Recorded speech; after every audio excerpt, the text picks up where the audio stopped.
Hi, thank you for watching. My name is Laurent, I'm a business coach and trainer. Today I am in Cambodia with Tassilo Brinzer. He's the co-founder and director of Hops Beer Garden and he's also an investor in several businesses here in Phnom Penh. Thank you, Tassilo, for joining me today. Thank you very much, Laurent, for the invitation. So tell me a little bit about your story, from where you started up to beer now. Well, interesting. Yeah, I came from a media background. In fact, I worked for various publishing businesses in Europe and Germany. Also quite a bit in the photo industry in the early stages of digital photography, and came to Cambodia in early 2000s. Worked for a couple of media businesses here that I'm still involved in, and talking today about Hops. Hops started in 2016 officially. The whole project started in 2014. And I think that's what we're talking about. So I'm happy to hear your questions about the topic.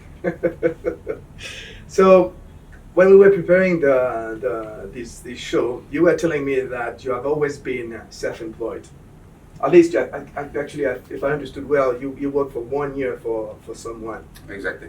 Yeah, that just happened. It happened like this. I think I realized at some stage quite early in life that I'm not a good employee, but I'm quite good in delivering, work and results on a contractual basis. So I decided to be a freelancer and to work as a consultant quite early in my life. The advantage as well was obviously that it allowed me to, in between assignments, in between programs, to travel a lot.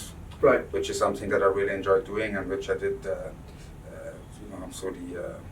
my whole 20s. Okay.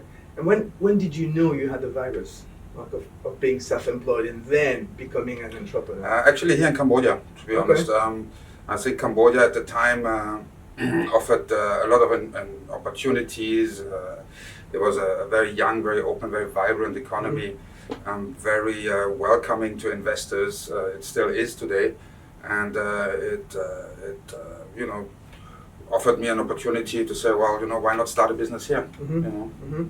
A key point in that decision as well at the time was that as a foreigner, you can own 100% of your business. So that was definitely an interesting aspect. Okay. Something that is not very common in other parts of the world. But you didn't know anything about running a business. No. No. So, but obviously, like with everything in life, you have to make your experiences, right? So, and starting a business, obviously, it requires it requires the anticipation of experience as well. So good and bad. Okay. So what did you learn then, good and bad? Many things. In particular, here in Cambodia, I learned that working with people is very, very important. That it's very important also to build a strong base of people that are very loyal and that are also very essential to you, which today are definitely in any businesses really our Cambodian team members.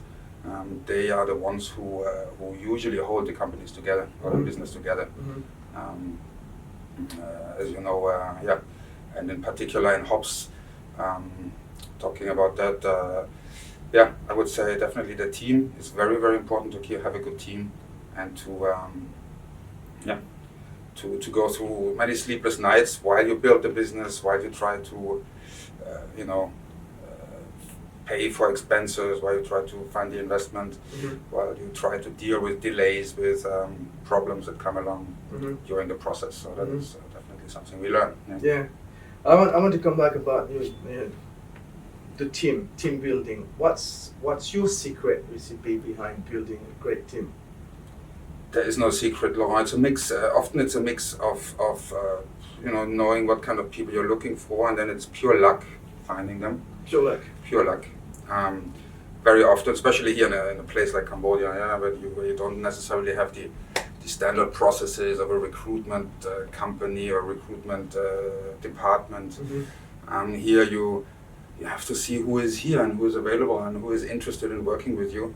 Obviously, in the Cambodian business environment, there's a lot of academic degrees, a lot of certifications out here, but ultimately, it's really sitting with somebody in a meeting and discussing and finding out where the interests are, where the abilities are, and then it's a bit of, you know, understanding people and knowing people and trusting people. Well, the trust of people. How do you get to that point? Well, for me, that's quite honestly, I start quite early with trusting people. Yeah. In most cases, it works quite well because when you trust people, they feel also empowered. They feel they would like to return the trust and to fulfill the trust. So I think that is definitely in most cases that works well. Rarely it doesn't, but when it doesn't, you also have to anticipate that, and you shouldn't be disappointed when it doesn't work out. What would you say your current challenges today with your different businesses? The current challenge is to really dedicate time to each of them, to make sure we understand upcoming challenges early enough. We can identify problems early before they arise. We are prepared for issues that may arise, and always flexible enough to find solutions to problems. Fine. Anything else? Yeah, I mean, there's many aspects, right? I think very important in business is also to constantly innovate, to constantly work on new developments, to reinvest profits into the business, to make sure that the staff is constantly, and the team members are constantly learning more, constantly improving, constantly thinking about the customers. And of course, as I said, constantly innovate and always try to be a bit ahead of the curve and ahead of the customers, the competition as well. Can you give us an example of how you innovate? Because we always talk about innovation, but maybe I want to make this a little bit concrete for audience.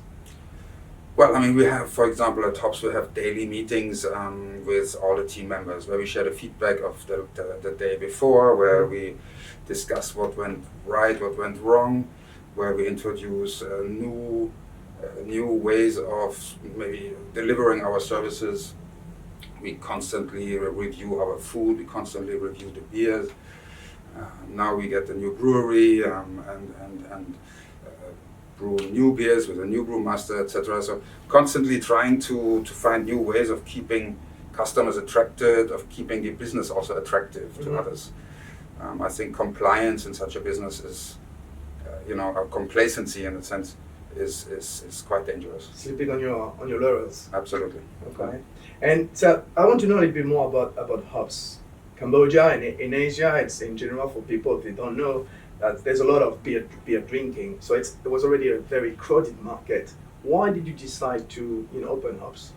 Well, indeed, it was a very crowded market, but we for me as a German, I'm a big fan of beer, but also of the German or Bavarian beer drinking culture, which is, Munich has 100 beer gardens, and so the concept of sitting together in an outdoor environment with fresh beer, with nice people, with good food, that was a concept that I felt was not that available here. There was, of course, a big beer drinking culture, and there's many beer gardens, but I would say this particular European angle in the beer garden was not yet here. Okay. And I think that's where we found our niche. So that was a way also of innovating.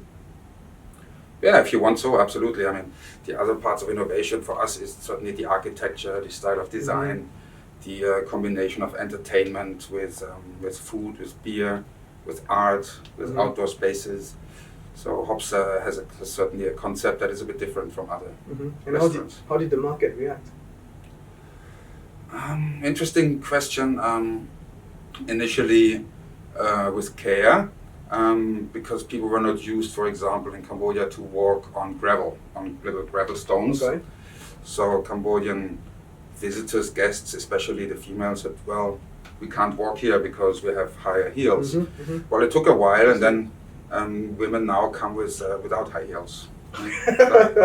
It's of course something like this needs to be introduced. When every beer garden or every place, a restaurant here has a closed surface, Of course, people need to get used to this concept of a bit of a garden atmosphere, and but now it's working.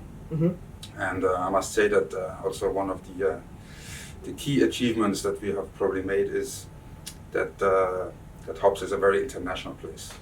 So our clientele is now a very healthy mix of Europeans, Asians, Cambodians, Chinese guests, Japanese, Koreans, Americans. So we have a very healthy mix of customers. Cool. My show is about cracking the entrepreneur's code, like it's like a quest. What do you think are the qualities for being a successful entrepreneur? I don't know, that history will tell that. Okay, but I think it's a bit early to talk about. Based on what you learned so far. Based on what I've learned so far, it's certainly it's persistence. Persistence. It's definitely when you have an idea, make sure that idea is good, that idea is solid. Look at it from various angles. So market research. Well, market research. Yeah, market research, or just whatever you yourself believe is in the market and is the market would like to have. But then also defend that idea, push that idea through, and find supporters for that idea. Are you saying that because you faced a lot of obstacles along the way of people who were not believing in your ideas? Sure. I mean, that's always the case, and nobody says that my ideas are the best ideas, but ultimately, I mean, you have to do some convincing. You have to tell people that you know what you're talking about, you know what you're doing. But then, of course, also you have to deal with obstacles along the way. You have to, maybe adjust your financing necessities, your financial plans. Your project might grow beyond what you had originally forecasted, or the volume of investment might grow. Cost might, develop in a different area. Time might get out of hand, etc. I think the most important thing is really to believe in what you're doing, to persist, to go through the sleepless nights when there is some, and to continue believing in your project and in your team and in your vision. Yeah. So you're mentioning the people again here. Very important. You can't do anything alone in your life, or very few things. So you do need to convince people that you're doing the right thing. You need to convince them that you are a person they would like to work with, and they accept as a leader in that context. So yeah, there is quite a few aspects of it, but playing with a team is the most important thing, obviously. Okay, so believe in the team. Absolutely. Okay. What is your biggest success today, do you think? That's certainly my family. Your family? Yeah, interesting. Absolutely. I mean, there was certainly something unexpected, and it's not easy also to manage. Yeah. And can you find time or ways to balance, your work life and your private life? Thank God, yes, I can. I have my partner is very involved as well in our businesses, and we are sharing. And I would say yes, I can find a good way of balancing that. However, again, also only because I have good team members who I can rely on and who take on certain aspects of the business, and allow me then to maybe sometimes also lean back a little bit now and look at everything from a distance. So coming back to hiring the right people that would help you having this, a balanced life. Absolutely. Okay, interesting. And where would you like your business or businesses to go? What's your big dream? The big dream, I don't have a big dream per se, to be honest. I think it's very important that businesses are inclusive, that we bring everybody in the business up together with us. I don't have this vision of increasing business 20% every year or 15%. I don't think that's very important. I think important is that the business is continues to innovate, continues to serve customers well, continues to come up with new products, new ideas, but also continues to allow us to increase salaries, to increase social benefits, to allow our team members to participate in the success of the business. I think that is very, very important. And then, once this is in place, once the customers are happy, the staff is happy, then the business grows automatically. Right. It's another interesting point. Every time I ask that question, absolutely nobody says, I want to become rich. It's like money doesn't really matter when you are an entrepreneur. I think that's in a way it's true. I mean, for an entrepreneur, I guess the success lies in the road. The road is the goal and not so much the end of the road. I do very strongly believe that if you do business to make money, then you can only be a banker, you should go into property, but you shouldn't, you're not going to start a business from scratch and work hard for it. I think the fulfillment in that sense lies comes through the trip along the road. And the people that you can reward. The people you can work with, the customers you make happy. Of course, also the financial revenues, various aspects, but the trip is the goal. The trip, the goal. All right. If you have, or considering everything that you know now, what you would have done differently? That's a good question. Maybe a few small things right and left here and there. Overall, I don't think I would have done many things differently. I think one of the greatest luxuries you have as an entrepreneur is that actually you can make mistakes. And mistakes are there to be learned of, to take consequences of them or not. Some mistakes you can do 2 times, 3 times, 4 times, but that is then up to you. You choose what mistakes you want to make. So do you let your team make mistakes? Absolutely. It's not a big problem. If somebody makes a mistake, that's good. If the mistake comes out of a good intention or it comes out of doing something, in a way he thinks he should do it, we can always correct it. We can discuss mistakes. Mistakes are there. Without mistakes, nobody can improve. It's part of the learning. It's part of the learning process. Absolutely. Okay, and one last question for you: what advice you would give to entrepreneurs out there listening to us or wannabe entrepreneurs? Well, I would say definitely if you have an idea, make sure it's your own idea, it's a unique idea, or it's a unique angle on an existing idea. Don't copy another product. Definitely always try to find your own style, your own design, your own approach to a business. Once you have that, persevere. Don't give up after the first 5 times. Then when things go bad.